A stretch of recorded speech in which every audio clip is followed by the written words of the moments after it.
Hello, my name is Stephen Fortier. That's Stephen Fortier. It's in upper and lower case. My background, I went to Catholic schools first through 11th grade. I spent 12th grade in a public school system. I went to numerous colleges. I was in law enforcement. I was in the military. I worked as an attorney in fact at Disabled American Veterans in the VA. I was briefly in nursing, and I worked for a long time as a massage therapist. I was studying to be an American state national, to change my status from that of a citizen of the United States to an American state national that is a de jure American national, non-citizen. I discovered that being a citizen, in fact, created a whole host of adhesion contracts by which the government could practice power over me. And I decided that was not how I wanted to live. I started fact-checking both sides of politics, what the politicians were saying, what people like Bill Gates and Fauci and all these people were saying about reality, about their view of reality anyway. And I discovered that they were all like actors performing a role, trying to convince us of something. And doesn't matter what side of politics you're on, you're being lied to. Both sides have opposing viewpoints, opposing facts. None of them are real. Most of them are distorted from their original concepts and turned into political division or objects of political division. And the fact checkers were actually protecting the false narrative and not actually fact checking. I found out that the word fact checker was just a fallacy. It was just lie protectors. And Google allowed a ton of confirmation bias. So if you viewed a political item from one stance, you could find something to support it. If you were on the other side, you could find something to support that. So they were sowing the seed of division through their misinformation on the platforms. And virtually all of the media companies at the time that I was doing the research were involved, along with the legacy media and the politicians. They were just involved in subterfuge, keeping us from seeing what was really going on. And everything they were saying was emotionally charged, so that we were lured into our, based upon our belief system and our worldview, we were lured into one side or the other, thinking that the other side was our enemy and that they hate us. And so we were actually believing that we were in some sort of social war with the party that had opposing views. And during my journey as an ASN, American State National, I found out the banking system was operating through fraud. And that upset me, because I had recently gotten a mortgage, and I found out that the mortgage system was a complete and utter fraud. There was actually a patent on the mortgage process, which involved a complete lack of full and open disclosure, and that's completely contrary to federal law. So to discern the truth about the mortgage industry's fraud, I started using conditional acceptance letters. And in those letters, I stated that I would be happy to pay any legitimate debt that I had, but I needed the information which federal law required for them to provide. The response was that the information that I requested was unduly burdensome. And so I decided, after numerous attempts to get that information disclosed, I decided to go ahead and put them in default, which is what they would have done if I were in breach of contract. So based on their breach of federal law, I put them in default and registered that default with the county. And when I advised them and sent them a copy of it with the pictures of the stickers, the book and page number, and all of that, they decided to go ahead and pursue a foreclosure on me. I had already changed the trustee prior to them applying for the foreclosure. So they used the trustee that they had, even though I had sent them, along with the book and page number, the change of trustee, which was notarized, and they disregarded that and decided to use the trustee that was a friend of the bank to go ahead and get the foreclosure started. I quickly responded and let the court know that the foreclosure was fraudulent, and I sent all the documentation of everything that had transpired, all the communications between myself and the bank, including all of my affidavits, all of their responses, and completely proved that the whole thing was fraud. The judge chose to completely disregard everything I sent in, and I was really amazed by how audaciously the judge entertained everything that the other side said, the banks and their attorneys, and completely disregarded everything I said.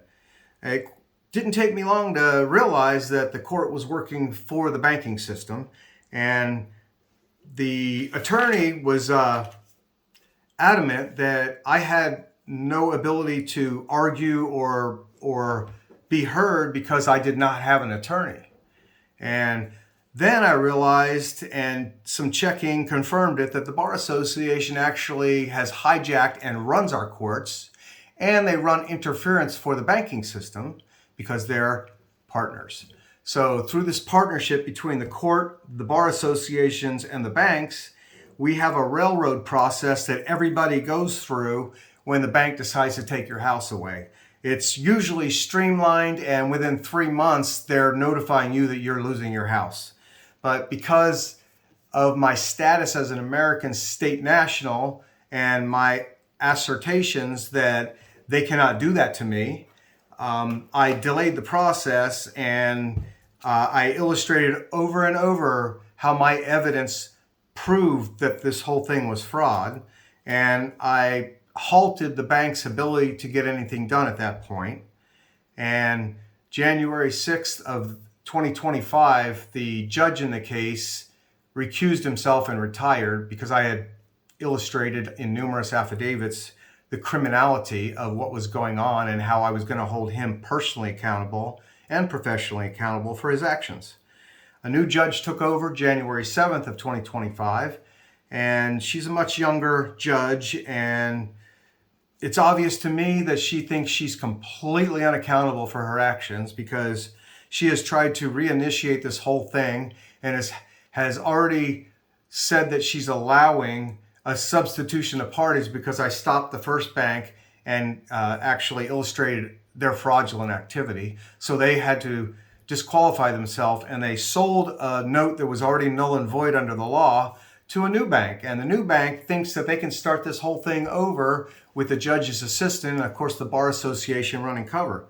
So without full and open disclosure, they just think they can do whatever they want, and federal law dictates otherwise. So I'm not concerned about where this goes, even though they're through partnerships, through ownership, through converging agenda. The credit bureaus, the Credit Karma, all the companies they own have destroyed my credit, dropped it hundreds of points. And while they appear to be ignoring my evidence in this court, they're very painfully aware that my evidence in federal court is going to be devastating to their case. They're trying to streamline this thing again and run it through real quick, like I won't have recourse in federal court, which I know I will. But all of the corporations involved are incestuously related through common ownership of each other. And, the whole system is designed to control us, manipulate us, keep us afraid, and take from us. And that is what it's there for. All of the taxes we pay, like sales tax, income tax, driver license tax, registration tax, property tax, fuel tax, street tax, school tax. All these taxes are overlapping and they destroy our income. They make our income go from 100% down to like 40% or even less. And that's what we have to live on after they've taken everything that they can secretly and covertly take from us through this taxation system. And these corporations are all working in lockstep to keep this thing going and to keep the fraud going, including in the members of the media that are completely aware of how this system is structured and how it's gone off the rails. And we are just here trying to make a living, distracted by politics, distracted by the media, distracted by movies, football, baseball, track and field, soccer, movies, series. All these things are designed to keep us in the matrix, especially the internet. The internet provides all kinds of AI generated advertisements and videos and memes that just keep us going, keep us addicted to them. And it's really just keeping us from taking a step back, taking a breath, and getting a macro view of objective reality.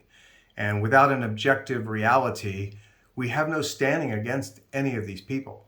So what I'm trying to do here, and what this website is about, is holding all of these corporations accountable, doing as much as we can to reverse what's happening, to take back what's been stolen from us, and to get our de jure government back, because our government was incorporated long before any of us were born. And the corporate superstructure, which is all of the government agencies, all of the private corporations, which keep their ownership murky, but they're all working together. They're all incorporated, so they're all corporations working together. And the ones that provide services in the government are required under federal law to give full and open disclosure. And they're not. They're not even disclosing that they're owned by private individuals. They're acting as if we own these corporations, which we do not. If we own them, we would receive stock certificates showing the percent or the amount of shares that we have.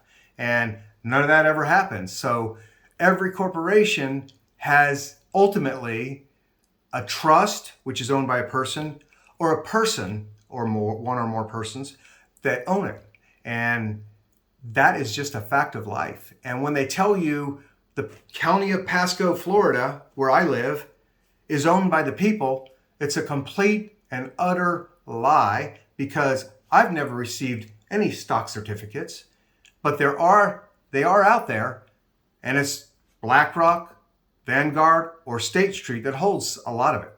And that relationship between Vanguard, BlackRock, State Street, and all the other corporations who incestuously own one another have open communication through all the license user agreements to share and monitor all of us. So all of them can just go in and look at whatever they want about us. There's no privacy on our side from them, yet they have used their private corporation status to not disclose anything to us about their ownership, when the law requires the opposite. We're supposed to have our privacy respected. There's privacy rights laws that protect us as individuals and require corporations to disclose if they are providing us a service or we have a contract with them. They have to give us full and open disclosure of all of it, and they never do. So what this website is about is holding them accountable and getting rid of the corruption. And if you are like-minded, I would appreciate you joining or donating to assist me in this process, because it is lengthy and it is expensive. And I appreciate any help any of you can give me. And I hope to goodness that you go through my website and learn from my text boxes and information, so that you can fight your own battle if it comes down to it and you are like-minded and you are tired of the corruption. And God bless all of you. Thank you.